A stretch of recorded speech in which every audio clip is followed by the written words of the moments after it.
this session off by saying, take care of yourselves, check in with people. This is a really hard time, and it's a really weird time. And I think everybody is pandemic fatigued, and the virus doesn't care. So let's all take care of each other, check in. Because I think some people, it's just been a lot. It continues to be a lot. And let's hold space for each other, and let's make sure we're all good. And I think that actually probably is a pretty good segue into what Jenn Wilmoth and I are about to talk about with holistic intelligence. And Jenn and I was trying to remember how we met. And I asked you, Jenn, and you're like, oh, I reached out to you. I'd heard about the Everyday Inclusion app, and I reached out because I do this work and I wanted to figure out how we could play. And I'm so excited that we're getting this opportunity that we figured out how to play together. Jenn, introduce yourself and the amazing work that you do, and then let's dig in and talk about holistic intelligence. Yeah, you bet. Thanks, Mo. So I left a 17-year career training individuals and teams, consulting, coaching, very successful at what I did in the space of productivity. And I'd say about 7 years ago, I started to get this whisper that it was time to go take these skills and apply them in the space of belonging and inclusion. And I ignored it. So very well, very diligently, I ignored it year after year after year. And after about 5 years of pretending to ignore it, because the voices were always there, I remember a point came where I was like, I am so tired of talking about this. So I put on my big girl britches and I said, I'm going to go do this. I'm going to go, I've had 20 years of experience, and I am going to go take these skills, capabilities, talents, and see what I can do in the space of belonging and inclusion. I figured the world was okay with one less executive consultant, but it would do really well with one more advocate in the belonging, inclusion, diversity space. So that's how I ended up here. So I'm the Chief Excitement Officer of Ignite Solutions. Love that. Love that. I stole it from Mike. And I love the real focus that you've brought around this. I think probably one of the reasons that you and I connected so deeply, so quickly, is we both are about behavior change and action. Yeah. Not just giving people ideas, because great, that's like air. But giving people things to do and paradigms and tools with which to change and be more inclusive in our whole being. Yes. So let's talk about this idea of holistic inclusion. What is it, and why do you misspell it? Well, there's two answers to why I misspell it. One is, if you were to ask my father to sum me up, he would say, when I was about 5, my older sister asked me, what's 2 + 2? And I said, 3. And she said, no, sissy, it's 4. And my dad says, you put your little fists on your hips and you said, you do it your way, I'll do it my way. So, that's one answer as to why I spelled it wrong. The second answer is a little more concrete. When I started this journey, it looked very different than where it is now. I won't go down the whole path, but basically where I landed was there were 4 overarching principles I wanted to have ingrained in everything we did. Yep. Because I wanted it to be this idea of how do I help others create a more inclusive whole? And it's so much for me was about that whole. I wanted the W in there because that's so key to what we're up to, is having awarenesses and being mindful about an inclusive whole. So there's 4 principles around whole that we operate with. One is keeping it whole by, as you mentioned already, awareness and skills. Awareness is key. We don't know what we don't know. So we got to know what we don't know. And then, as you said, which I am passionate about, is how do we help people do the things they can do to adopt and do something different to create a different result? So awareness and skills is one of the wholes. The second is self and others. So ensuring you have skills that work for you to help you adopt. And how do you adopt skills that influence others? Because it's not enough for us to know how to do something. If we're going to have an inclusive whole, we have to learn how to create a space that we can invite people into. Nice. I love that language too. Yeah. I mean, if we're saying things like, you know, we want you to be yourself, and you ask somebody, how are you today? And they're like, fine. You know, it clearly maybe there's something else to explore with them. And how do we create that space to create, you know, to allow them to be their most authentic self? Right. So that's the second, is self and others. The third is, which another thing I'm super passionate about, is the notion that all of our brains are different. Period.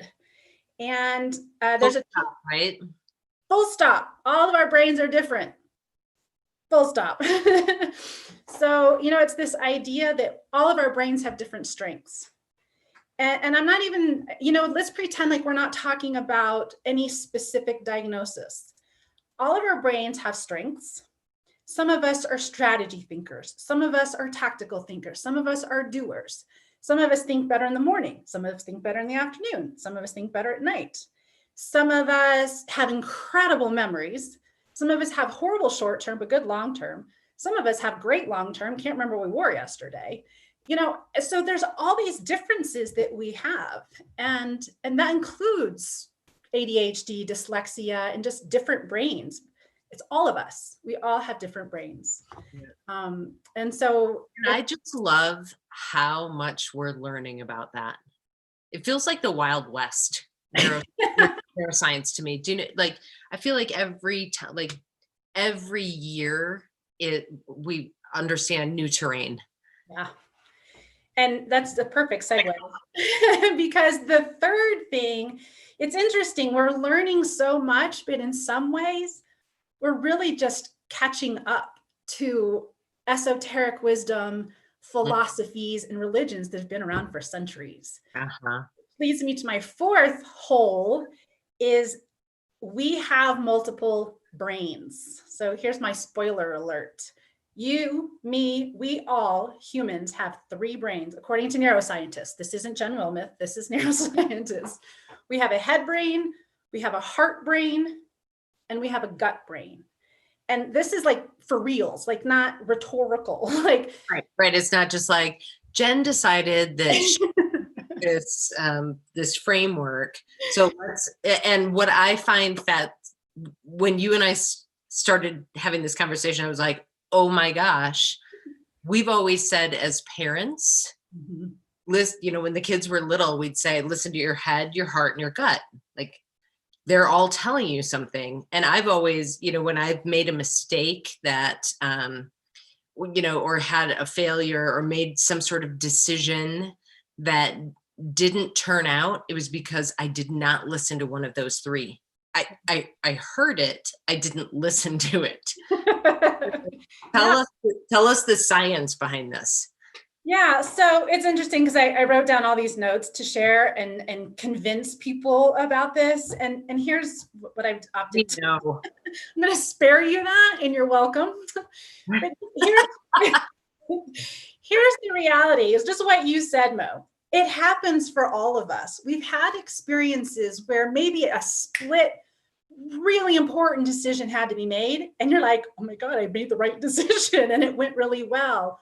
Or maybe you were in a really tough situation and adrenaline was elevated and emotions were elevated, and you stayed calm, you stayed grounded, you stayed thoughtful, you were compassionate, and you walked out and you're like, oh my God, I did that so good. I was so good. Yeah, like I ruled. So we have, everyone I've talked to has had some kind of experience where it seemed to be accidental, where all these 3 intelligences were in sync and aligned. And whether you know all the science behind it, and there is a ton of science. There's an incredible organization called the HeartMath Institute. HeartMath is all one word. M-A-T-H, HeartMath. HeartMath. HeartMath Institute. Go check them out. What they're doing around the intelligence of the coherence between the heart brain and the head brain, amazing. Cool. If Not only are they looking at that from an individual level, but from a group. So they have science that explains, and I can do it quickly, that have you ever walked into a room and nobody's in there and you're like, ooh, something happened in here. There was a fight or something. To happen in here. Mm-hmm. They explain the science behind that. And I'll try and do it. But if you want the details and you want 100% accuracy, go check them out. But here's the bottom line is that our hearts and our brains produce electricity. So that's just known. We measure that with EKGs and EEGs in hospitals. So we have a way to measure that. Physics tells us that anything, so electricity creates a magnetic field. Mm-hmm. Magnetic fields penetrate things. That's all physics. That's not Jen. I'm not that smart. So we know that magnetic fields penetrate things. So what they've done is they've done testing to research the brain electricity and how far it emits from our body, and our heart electricity and how far it emits from our body. And what the research they've done is that our brains emit about 2 inches from our heads. Okay. The electricity in our hearts, I've seen different data, but let's say 36 inches. So 3 feet from us is the electricity that the magnetic field that's being produced is emitting from our bodies. And they'll tell you, they're just beginning to understand the information that's being communicated on that magnetic field. So this is so freaking cool. Isn't it? And we always talk about emotions being contagious. Yeah. And now I love that it's like literal like I'm tossing out what information is embedded in that. All right, so let's talk about this in inclusion. Yes, so let's talk about this in inclusion. So emotions are contagious. And when we go into an environment where we are feeling a particular emotion, so maybe we're getting ready to go into traffic, that's safe. Or maybe we're going into a meeting where someone's going to be there that we know has an accent that's difficult for us to understand, or whatever the situation is, that is being transmitted in the space. So I've heard people, before I would facilitate, I had a mentor. She said, you need to clear your energy before you go in there. And you're like, yeah, woo woo, whatever. And then I find heart math, and I'm like, wow. So I think what's cool to me is, like I said, it's like science is catching up to these esoteric wisdoms, because yep. There are philosophies and religions that have been saying this for a lot longer than we have. So, if you just think about some of the things that we intuitively know, right? Like you're like that mentor was saying to you, right? Clear it all out so that you can go in there, and she might not have known that you were emitting these electrical pulses that were, and like you say, like when you can walk into a room and you feel it, right? And oftentimes when people are talking about the experience and having myself, right, the microaggression, or you walk in and you know that you are not welcome there. Mm-hmm. Or that you are, conversely. Mm-hmm. Ooh, this adds a whole layer, doesn't it? Well, I'm going to throw one more layer on top of it. So I said we have 3 brains, a head brain and a heart brain. So we've talked a little about the heart brain. You also have a gut brain. Mm-hmm. Mm-hmm. And the gut brain is, first of all, was rediscovered about 15 years ago. But there's research over 100 years ago that talks about the gut brain. And the gut brain is like, so think about like single cell, we'll use a sea cucumber because that's what I can remember because I'm not up to speed on my single cell. Right. So, if you think about evolution, the beginning was these single cell things swimming around in pools of water where they're looking for food and they're avoiding predators. That's their sole survival. That's where the gut brain initiated from. So the gut brain is like that soul sense of who you are, sense of identity comes from the gut brain. Survival is the gut brain. So that's the part, people say, oh my gosh, my gut instinct was to run, or that didn't feel right in my gut. And that's important to listen to, because your gut is about survival and safety. So going back to inclusion, here's what's so cool. Let's see where to start, because I have like 3 things in my head at one time.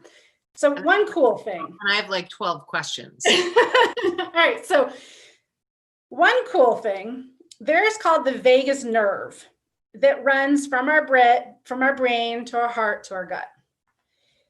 There's communication that goes both ways down this vagus nerve. We've always, not always, for a long time, we've known that information goes from the head to the heart to the gut, making sure our heart's beating, we're digesting, it's kind of regulatory communications happening.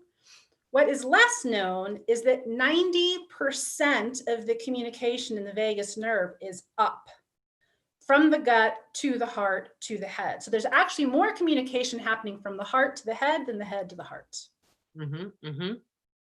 So let's go back to the situation where we're in a room and, we get triggered either consciously or unconsciously. Maybe an unconscious bias is in action, maybe not, maybe it's a conscious trigger. That tends to create a fear-like response for most of us. Different, many times creates a fear response. So we go into, what most people refer to as the fight-flight experience, reaction. Or a base level, I don't trust you, I won't invite you into this, right? Like real primal is a fight flight. Very primal. Very primal. How that might show up around an office or a work site might be, Yeah. And like you said, microaggressions, there's so many opportunities for this reaction to occur, that even just knowing, you don't even have to know all the details about the gut brain and the heart brain, but knowing you have another intelligence to check in with. So, okay, gut, is this a perceived threat or is this real? Okay, so that was my question. I'm so glad that you were, is this like, we talk about putting in the pause. Yes. To explore our own thinking. Yep. So this is putting in the pause to explore our own thinking. And our heart and our instinct. Perfect. Okay, so I like this. Is it real or is it perceived? Am I thinking is this a real threat? Do we need to run? Is the hair standing up on the back of my neck? Just check in. Is this a real threat or is this a perceived threat? And check in with your gut and just listen. And then you have the intelligence, so then there's so the point here is it's not really, obviously I'm totally oversimplifying to some degree. Perfect. However, there is still an intelligence there that exists. There is a brain that has memory, that has neurons and transmitters and ganglia and things I don't even know what they are. It learns, it recalls, and using that intelligence in your gut to check, to create the pause. And then checking in with your heart. When your heart is in its highest expression of self, it's compassion. And I loved the way this one particular author talked about compassion. He said it's co-passion. So together, high emotion. So being aware of what these emotions affect, impact, connect, and relate us to other people. And I love the notion of that. So having that intelligence to say, am I coming from compassion? Is my heart in its highest expression of self and compassion? The gut, its highest expression is courage. Knowing when it's to take action, even though it might be experiencing some degree of fear. So highest expression of courage, compassion, and the head is creativity. Not like scrapbooking creativity, like your brain is all about meaning making. And do we make that experience mean something that supports us, or do we make that experience mean something to harm somebody or be afraid or? Our brain is a meaning making machine. So create. Well, and when you think about then, right, we've always said, sort of, no kidding, that inclusive teams are more creative, right? You're getting better business results, you're getting better, right? Because you literally, not the scrapbooking brain, but right, like, how can we solve these problems? How can we do good work together? And so if we've got courage, compassion, and creativity all lined up, and we're throwing off this electrical energy at one another, Yeah. that is inclusive energy, Yeah. like the literally, like, the sparks that are happening between us that we can't see Yeah. when we're inclusive. Ooh, I'm loving this. Chills. It's like we feel it, and that's why I said, I could list you off all this stuff and you can go research it, but here's the reality. It's operating. You have a head brain that's operating, of a heart brain that's operating, of a gut brain that's operating. So even just now now that you just know, I am a huge supporter of check it out for yourself. Mhm. I don't just mean online. I mean, check it out. The next Right. time you're in a situation, check in to see what's your heart doing, what's your gut doing.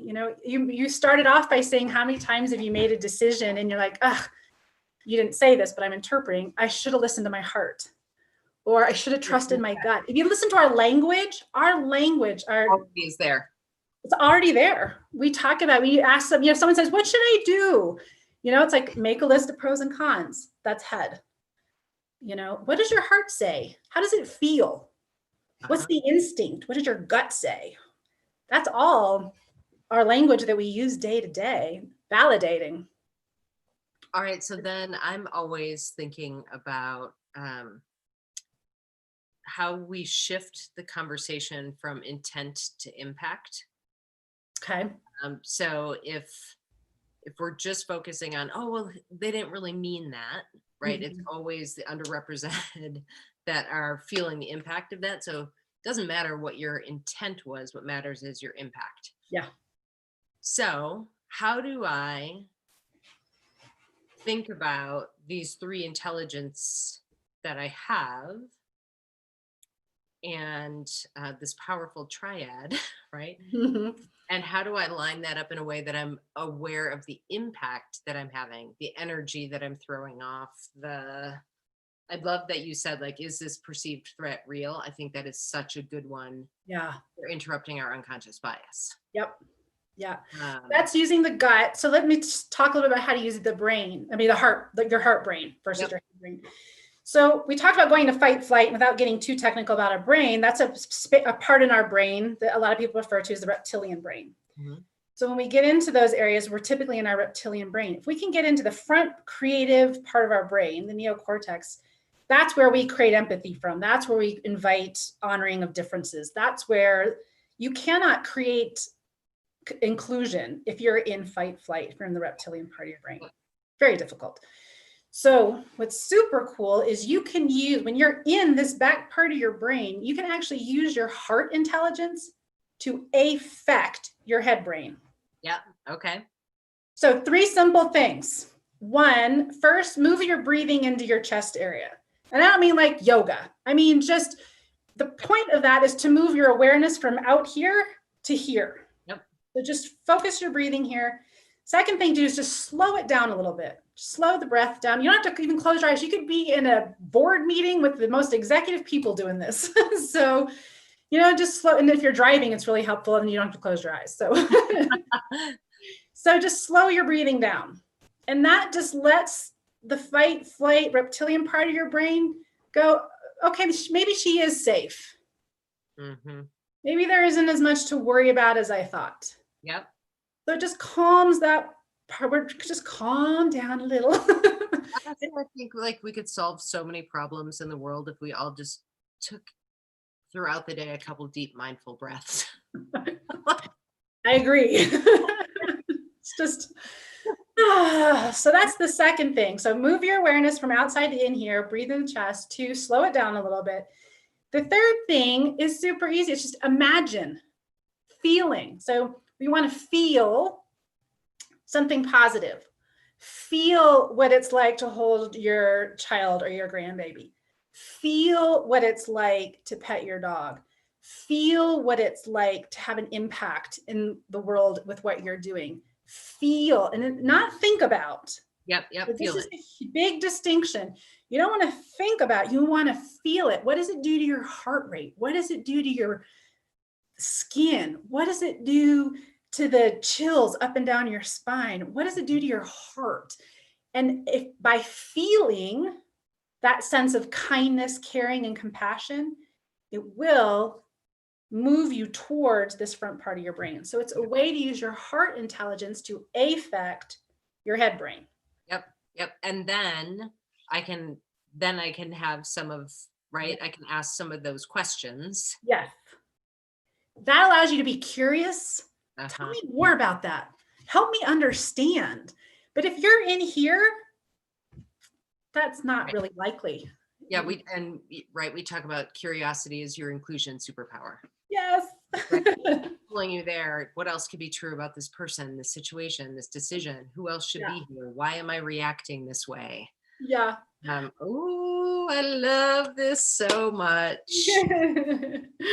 So you just gave us really tangible things, right? So we've got courage, compassion, and creativity. Yep. I can ask my gut, is this perceived or real? Mm-hmm. I can go to my heart, and this is me, right? This is me saying back to you, so I know that what does it feel like, to experience something, generosity, something that feels inclusive, warm, loving, engaging. Yep. And then I can engage here with questions and curiosity. You got it. Y'all, this is some powerful stuff for inclusion.